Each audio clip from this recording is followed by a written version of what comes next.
world. The first is that there is no creator except one. The oneness of creator make you feel relief and satisfaction. When you need something or anything, you just raise your hand and ask, and this achieve your inner peace. After purifying your inner or your soul, you should purify your outer or your body. So we turn to the second thing, is to pray 5 times a day. And before prayer, you must ablude or making wudu. Here, your soul and your body make a strong bond. Purification, your inner and your outer, your soul and your body. The result is a strong personality. The third is the community, how to make it full of peace, love, and forgiveness. The answer is by paying zakat. The rich give the poor money, not as a donation, but as their rights. This is an order from Allah to make balance in the community.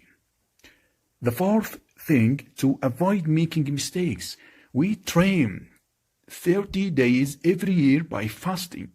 In fasting, a person stops doing some permissible things like eating, drinking, even making love with his wife.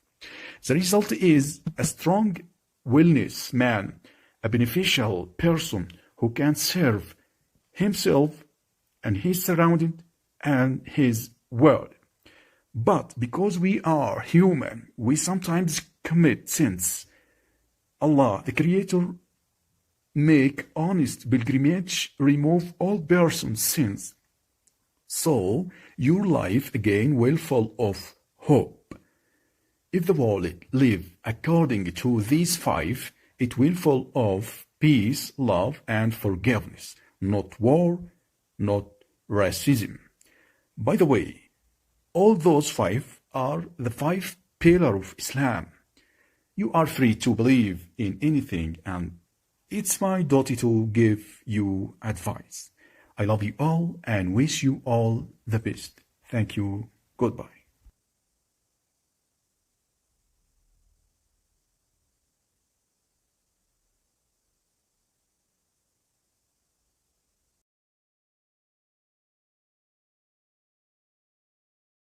Right around the corner from you. There are mosques everywhere.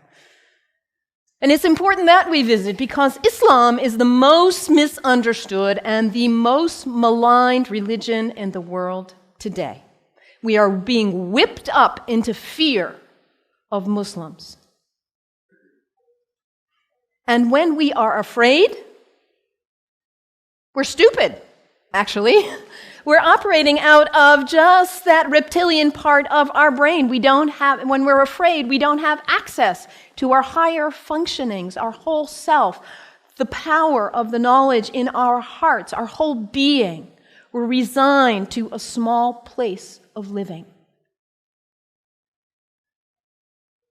Ali, the son-in-law of the Prophet, says, people are afraid of what they don't understand. So my hope today is to share with you a little bit about what I love about Islam in order to invite you to a place of more understanding and less fear. Islam is very practical. If you are looking for insights about how to live a good life, how to be a good person, Islam has wonderful gems to offer to you. One of the things I love most about Islam is that it invites us to be concerned about what is the most important thing in life. To get our priorities straight. What is it for you?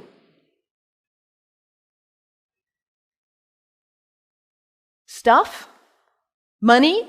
Power, prestige, family, kindness, service, love, art, compassion. What is it for you? If you get nothing else out of today, take that one question and live into it. And if you don't know the answer yet, find out. What is it for you? What's most important? In Islam, the answer is very clear.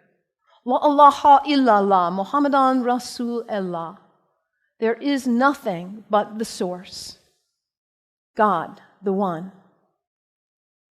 How did you say it, Anthony? That love which is greater than we can know. That's what matters. And Muhammad is his prophet, is the prophet of love. La ilaha illallah, Muhammadan Rasulullah. And the thing about us humans, when we get that clarity, we know what's important. What do we do with that? We forget. That's who we are. We humans, we are the great forgetters. How many of you made a New Year's resolution back on January 1st? How are you doing with it now? Let's be honest. How were you doing February 1st? January 7th. We get this high resolve and this clarity, and then we get caught up in all the distractions, all the things pulling our attention here and there, and we forget. That poet, Mary Oliver, says, "What is it you plan to do with your one wild and precious life? What is it?"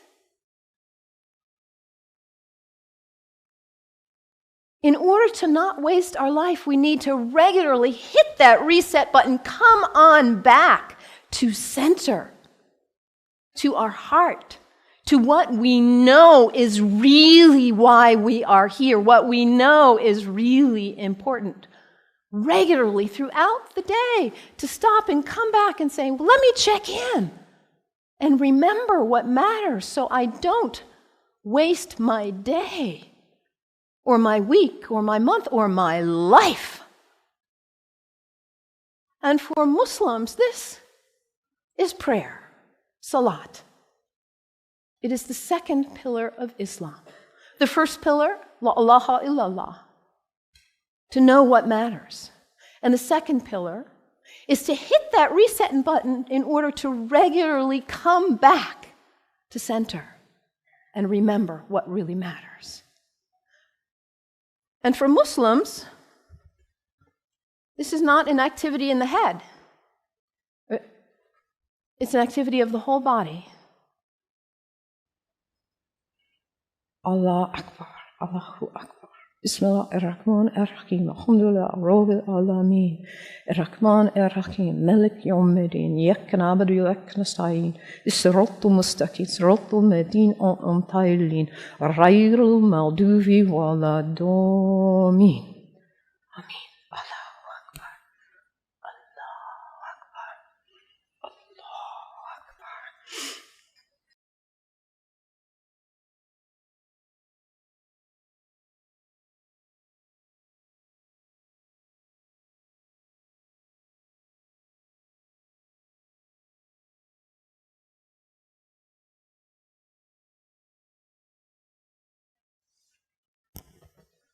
Can you imagine how limber you'd be if you did that 17 times a day? And it's done in the direction of Mecca, northeast, more or less. To hit that reset button in order to come back, to hear that voice still and small, like we just sang about, to come back to what matters. So practical. I love that. The second pillar of Islam. Islam also reminds us to always be concerned about those who are less well off than ourselves. Over and over in the Quran it says, be concerned about the widows and orphans. Be generous. I brought some soup as a symbol of generosity, giving, donating to food banks, giving to people who need food. I think about Muhammad almost like a spiritual, a social genius. He himself was an orphan. By the time he was 6 years old, he had already lost both his parents. He knew marginality. He knew it. And what happens when there is imbalance in a society where there are some who have a lot and some who don't have enough? What happens here? Those who don't have enough are suffering, aren't they? Out of their lack of nutrition, food, healthcare, hygiene, educational opportunities, they suffer. And in their suffering, they may experience illness. Their illness doesn't stay there, does it? It spreads to the rest of the people.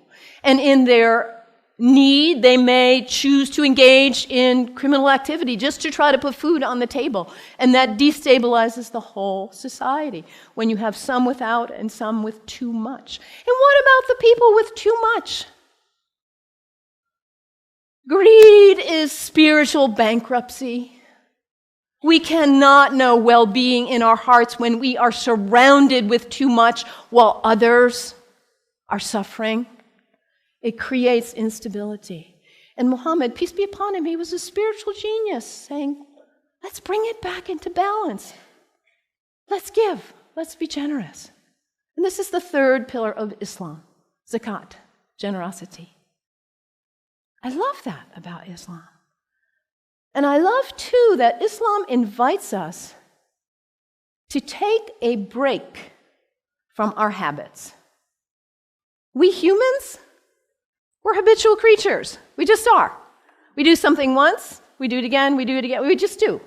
How many of you are sitting in the same seat you always sit in today? That's okay, nothing wrong with that. We're creatures of habit. And if the habit's a good one, like brushing your teeth, wonderful. It strengthens you. Your habits can raise you up to give you strength and clarity to live your life on purpose with integrity. Or your habits can pull you down.